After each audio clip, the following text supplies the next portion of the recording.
ಅಮ್ಮ ನೀವು ಬನ್ನಿ.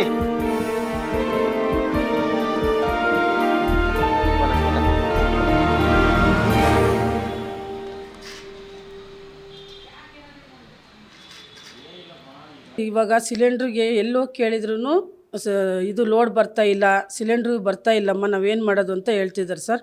ನಾವು ಈ ಸೌದೆ ಒಲೆಗೆ ಮಾಡೋದು ಭಾಳ ಕಷ್ಟ ಆಗಿಬಿಟ್ಟೈತಿ ಈ ಬಿಸಿಲು ಕಾಲದಲ್ಲಿ. ಟೈಮಿಗೆ ಸರಿಯಾಗಿ ಊಟಕ್ಕೆ ಕೊಡೋಕ್ಕಾಗ್ತಿಲ್ಲ, ಲೇಟ್ ಆಗ್ತೈತೆ, ಗಿರಾಕಿಗಳು ಬೈದು ಹೋಗ್ತಿದ್ದಾರೆ.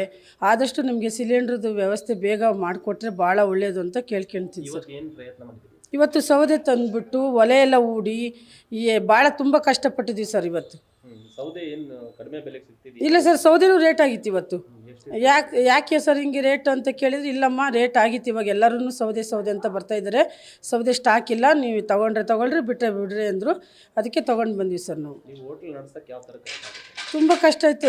ನಾವು ಬಾಗ್ಲಾಕ್ಯಂಡು ಹೋಗೋಣಂದರೆ ಈಗ ನಮ್ಮನ್ನು ನಂಬಿ ಕೆಲಸಗಾರಿದ್ದಾರೆ, ಅವರು ಅಕ್ಕ ದಯವಿಟ್ಟು ಬಾಗ್ಲಾಕ್ಬೇಡ್ರಿ ಅಂತಿದ್ದಾರೆ. ಮತ್ತು ಇವಾಗ ಕಟ್ಟಿಗೆ ಎಷ್ಟು ರೇಟ್ ಆದರೂ ತಂದುಬಿಟ್ಟು ಇವಾಗ ಒಲೆಗೆ ಮಾಡೋಕ್ಕೆ ಇದು ಪ್ರಯತ್ನ ಮಾಡ್ತಿದ್ವಿ.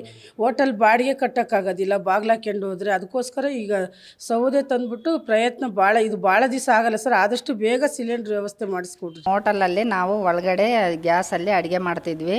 ತುಂಬ ಈಸಿಯಾಗಿ ಟೈಮ್ಗೆ ಅಡುಗೆ ಎಲ್ಲ ರೆಡಿ ಮಾಡಿಕೊಡ್ತಿದ್ವಿ ಸರ್. ನಾವು ಹೋಟ್ಲಲ್ಲಿ ಬಟ್ರ್ ಕೆಲಸ ಮಾಡ್ತಾಯಿದ್ದೀವಿ. ಈಗ ಕಟ್ಟಿಗೆಯಲ್ಲಿ ಅಡುಗೆ ಮಾಡಬೇಕು.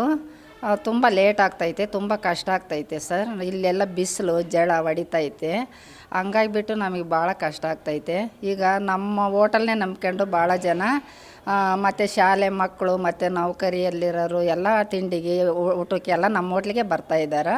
ಹಂಗಾಗಿಬಿಟ್ಟು ನಾವು ಹೋಟೆಲ್ ಬಾಗ್ಲಾಕೋಕ್ಕೂ ಆಗ್ತಾಯಿಲ್ಲ, ಮತ್ತು ನಮ್ಮದು ಇದರಲ್ಲೇ ಜೀವನ. ಹಂಗಾಗಿಬಿಟ್ಟು ನಮಗೆ ಏನೂ ನಡೀತಾ ಇಲ್ಲ. ನಮಗೆ ಆದಷ್ಟು ಬೇಗ ಸಿಲಿಂಡರ್ ತಲುಪಿಸ್ರಿ ಅಂತ ನಾವು ಕೇಳ್ಕೊಳ್ತೀವಿ ಸರ್.